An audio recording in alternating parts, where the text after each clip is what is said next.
WNST Cincinnati, as Earl Weaver would say, for all things football, game 2. But certainly the storm is coming through. And I remember the last time a storm came through, it took off my mom's roof, and everybody has a roof. Everybody's building has a roof. You're going to see a lot of roofs get ripped off here as Florence makes its way through. So not just football today, not just Oriole baseball today. And I almost went to the game on Tuesday night, Bill Cole, but you're in the roofing business. You're my friend. You're probably going to be the busiest dude in the world over the next 5 days if the storm gets us wetter here. But I guess for the people in North Carolina, South Carolina, the people boarding up, and Virginia as well, this is not a the storm's coming on Thursday, so we'll start to think about it on Wednesday night, right? Yeah, no, I'm happy to be here. Thanks. What is amazing to me is we have so much information now that we didn't used to have, and the warnings are always, well, this thing could turn right or it could turn left. So Hogan declared a state of emergency in Maryland, and I'm not sure that we're going to have any more rain than what we've been having forever. But you got to be prepared, right? Right, but you're talking thousands of miles of people who are preparing. My wife was in Walmart yesterday, and there was no more water. So, it's like epic snowstorm in September. Go get your water and your toilet paper. Well, and I think we saw that in the Carolinas even before that. But, for your business and what you do, I always hear about sort of the people moving around, you know what I mean? Like when catastrophes happen, right? People go to the scene and all of that. From the roofing perspective, I don't. Have you witnessed? What's the worst thing you've ever witnessed when a storm's come through? And you've been in the roofing business. You're only 99 years for your family. Obviously, you haven't been on the planet that long, but. I remember Bowley's quarters being underwater. That made me leave White Marsh, if you remember, right? Like that storm came through back in 2003. It flooded my basement. That's why I live downtown. So storms move people. It certainly moved me back in 2003.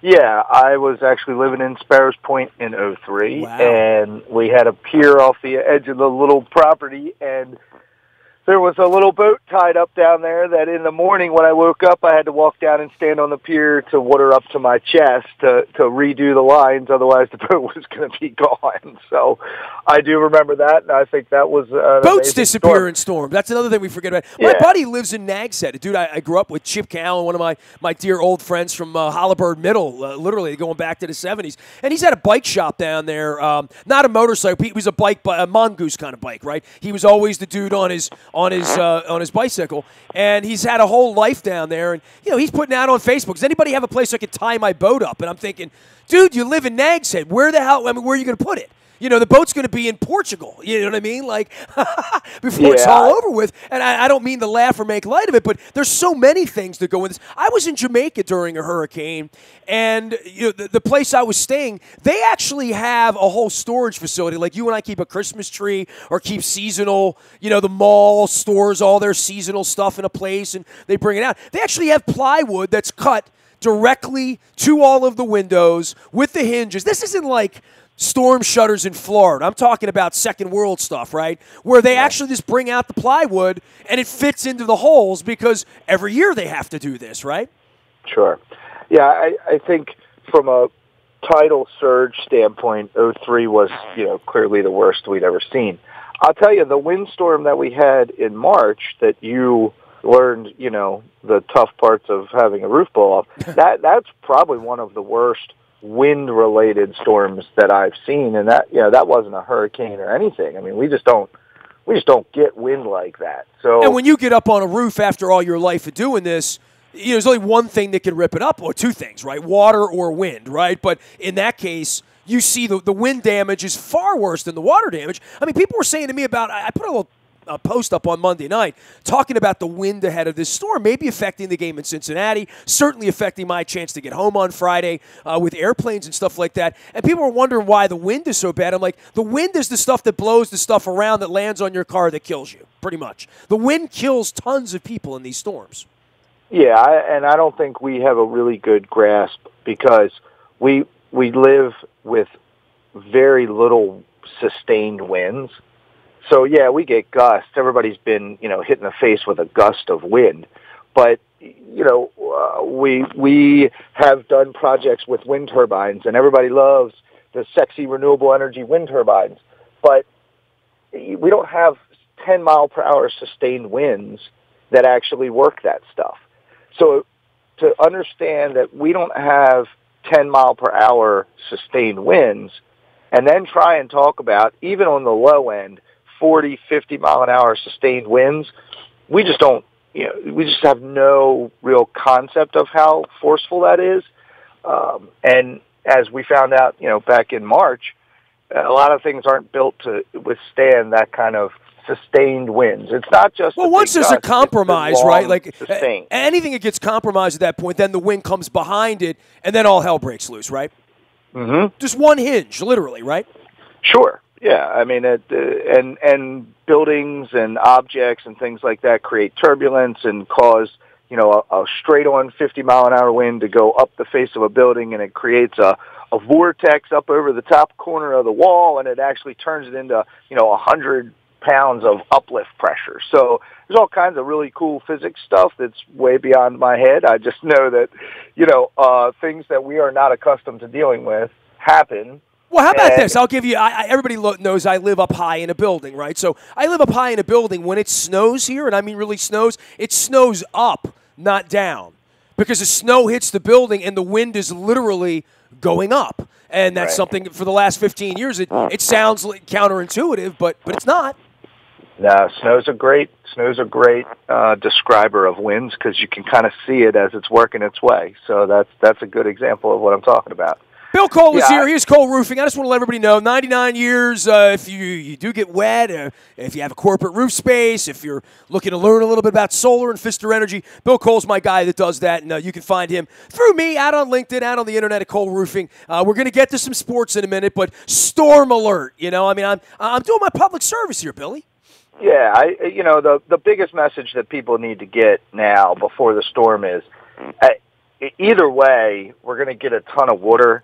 And we've been getting a ton of water, and everything's wet. But as far as the roof goes, it's all about just keeping your drainage clean. So leaves and debris and all that's up on the roof.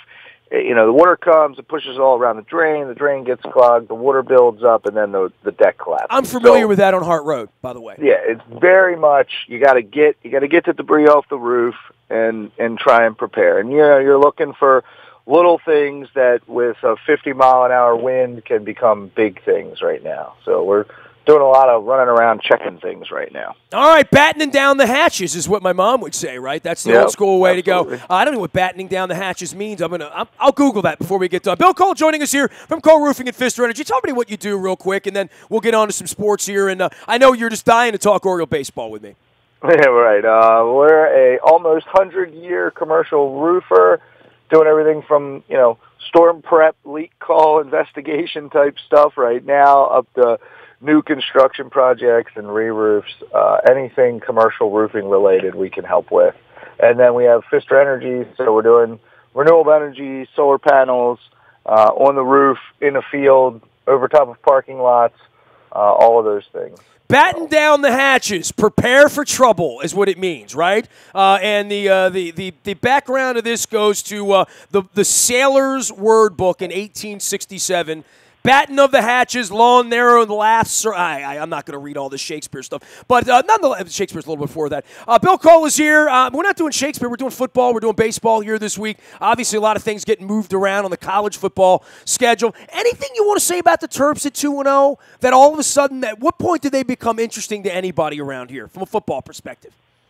I think that as long as the Ravens continue to win, they will take a second seat to that, to those who aren't, tied to the program.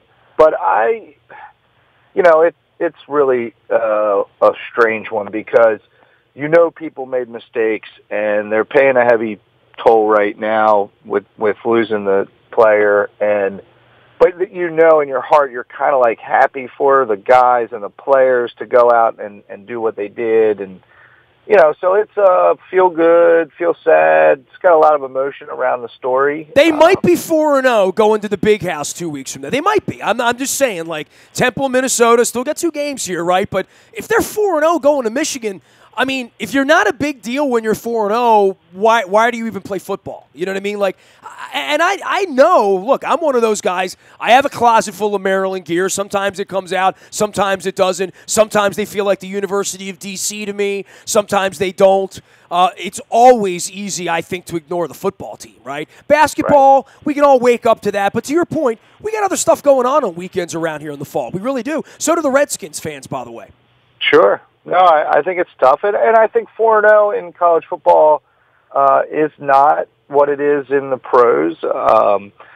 The schedule, there's so many teams, and, like then... They beat Texas. They beat the real Texas. Who did you play? Right. Was it Texas Southern or Eastern Texas or Western Texas? It was the real Texas they beat, right?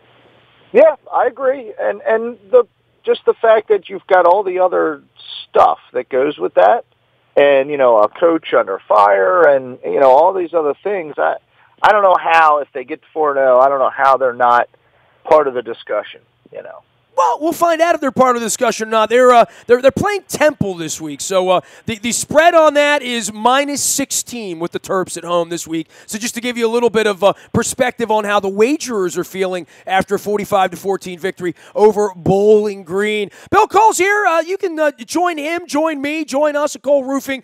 We chat once a week. We talk about good things, and of course on Thursdays I do the community and charity series, all brought to you by our friends at Cole Roofing. If you want to get in on that, throw me an email. nasty@WNST.net. This week we feature the John W. Brick Foundation 5K run. That's happening on October 13th and 14th. The Wim Hof method. The Iceman cometh on the weekend of my 50th birthday to Timonium. You can learn more there at jwb5k.com. It's also out on Facebook as well. You can learn more at Brick Bodies as well as at Planet Fitness. And, of course, Cole Roofing bringing us the Thursday series. And we got to get to some Thursday night football here, Bill Cole. I know we got the storm coming through and all this stuff.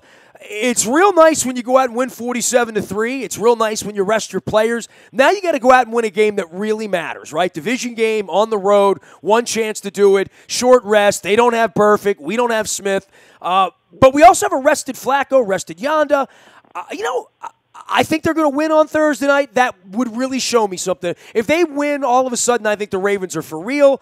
If they lose, we're trying to be a wild card again, all of a sudden, Yeah, that seems like a bit of an overstatement. But I agree with the first part. At this point, again, it's still Cincinnati. So despite their recent successes, I still think we should beat them every single time. And I really think we're going to beat them this time, so I am not afraid of them at all. That's probably wrong of me, Well, they're an improved team. I watched them play. Look, I saw the good part of it. I saw them come back and put 24 straight points up. I mean, I only saw them do good things. I didn't watch the first half. But they looked capable, and they looked like they wanted to win in the end, and they made a huge play late in the game when Luck was driving down there to win the game. So, I tip my cap to Marvin and what they've done there, but we're going to find out. Look, we've had trouble stopping A.J. Green, period. We've had trouble playing there, period. Mixon's on the field now. Eifert's on the field now. This is a better version of the Bengals than what you saw last year, but it's also a better version of the Ravens. I think so. And, I want to be as dismissive of Buffalo as we can be, right? Like, they are terrible, but they're still a pro football team. So they still have professional corners. We just did so many things right in that game that I haven't seen us do in a long time. I mean, I really hope the three new receiver guy, like, we need to come up with a cool name for them, like the Three Amigos or so, come up with something for them, because that was the best, like, separation, getting open, using the guys, making good catches. Like, Crabtree dropped a couple, but it was a little wet. So, yeah, we'll give him that. Yeah, but the one he caught at the back of the end zone, I mean, that was not a joke, right? And, I mean, that was a hell of a catch. It was a hell of a throw. So I'm pretty excited. I think our best offensive weapon didn't even play in the game, right? And that's the rookie tight end.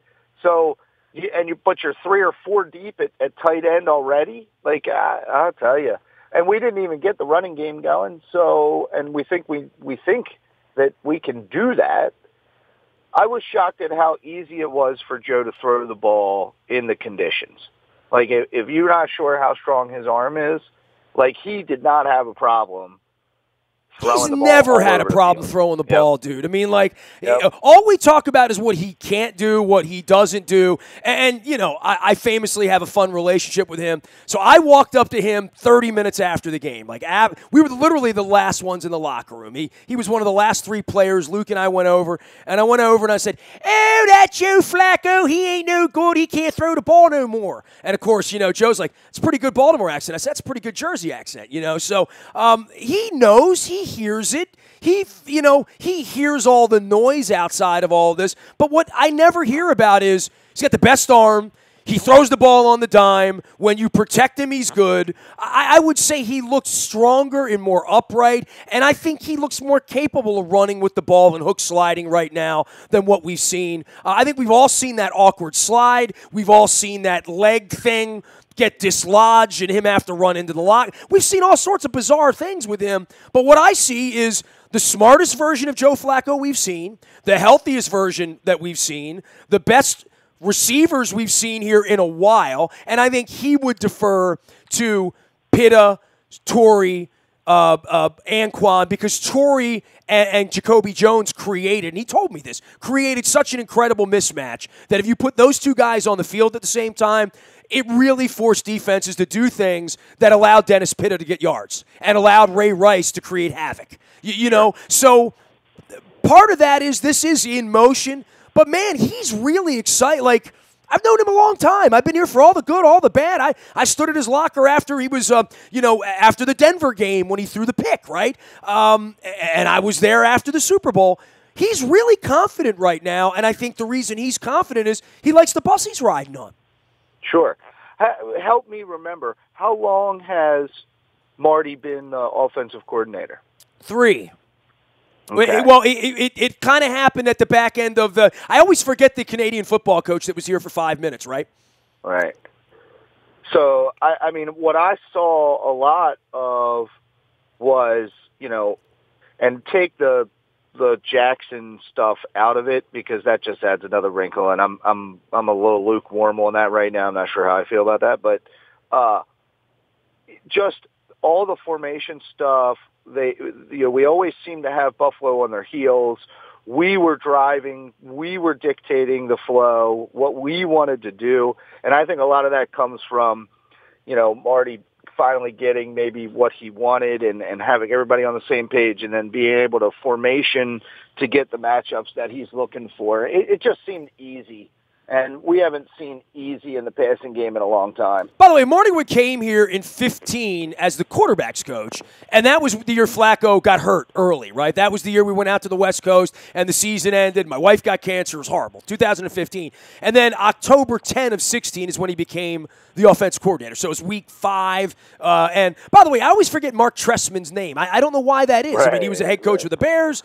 He's been in the league forever. Nice Minnesota guy and all that stuff. But Bill Cole is here. He is Cole Roofing and Pfister Energy. They've been doing it only 99 years with the storm coming and the Ravens playing and the Orioles. Anything you want to say about the Orioles before I promote your business and let you go?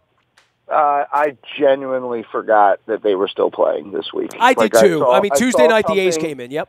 I saw something and I was like, wait, they're still playing? Oh, my gosh. Right. Yeah. Like, I tweeted, shouldn't they just let you in for free if you want to come down and watch this? Like, I'm not being mean. Like, the racetrack turned to that. Our friends at Laurel, you know, you go, you get in, they're happy to have you, buy a beer. You know, you made the effort to come down. I don't know what to say. I mean, I know that that's ridiculous and it'll get poo-pooed from a business standpoint, but right now, shouldn't they just say it's $1 tonight and we're going to leave a tip jar out and we're going to give the money to the University of Maryland, the Children's Center, the hurricane relief? I don't know. Come tonight. We'll put a jar out for hurricane relief for the Carolinas and just come on in. I mean, I don't. Why wouldn't they do something like that? It boggles my mind. There's nobody there. If you were trying to do something, like actually putting effort into it, wouldn't you launch some kind of campaign like, what the hell are you doing from Monday to Saturday? We all know what you're doing on Sunday, but why don't you do something else on Monday to Saturday and come down and, hey, meet the new guys, right? Like, yeah, all of our players will be signing autographs before and after every game for the next, let's see, 1, 2, 3, 4, 6 games, 8 games. I don't, I mean. When they bring Nestor Cortez back, that's when I'm going, Billy. All right? We need more Nestors. There's no effort. There's no effort. And people don't respond to lack of effort, so. He is Bill Cole, Cole Roofing, Pfister Energy. They do it here at WNST.net. Of course, on Thursday with the Community and Charity Series as well.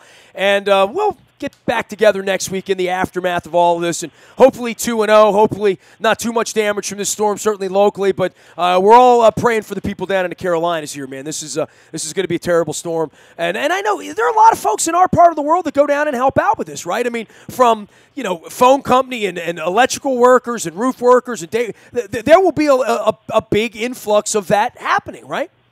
Oh, yeah. I think anybody who, would be so inclined to help, they will have plenty of opportunities if they start looking around, early next week. I mean, when that happens, it's pretty devastating in the local area. You're usually 300 miles away to get to like hotel and cell service and, water and gas and things like that. So all the people trying to help, it's a little bit like a war zone, and you don't really just go down there and start helping. They have National Guards and they control who's on the roads, and it's definitely crazy. So I think, there'll be plenty of ways to help.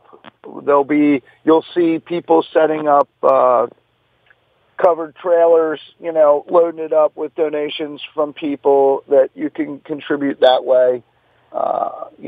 We've done some stuff in the past, and I'm sure we'll do something this time. So maybe I'll have more info for you, when we talk again. Let us know, man. We'll talk again next week, and appreciate all the support around here. Bill Cole joining us here from Cole Roofing. You can find him out on LinkedIn or at coleroofing.com or anywhere roofs are and need to be repaired or built, solar panels and all that good stuff as well. You can find me out in the buyatoyota.com audio vault 24 hours a day from anywhere in the world on your mobile device by downloading the TuneIn Radio app. I am Nestor. We are WNST.net, AM 1570 and WNST, Tassel, Baltimore, and we never stop talking Baltimore sports.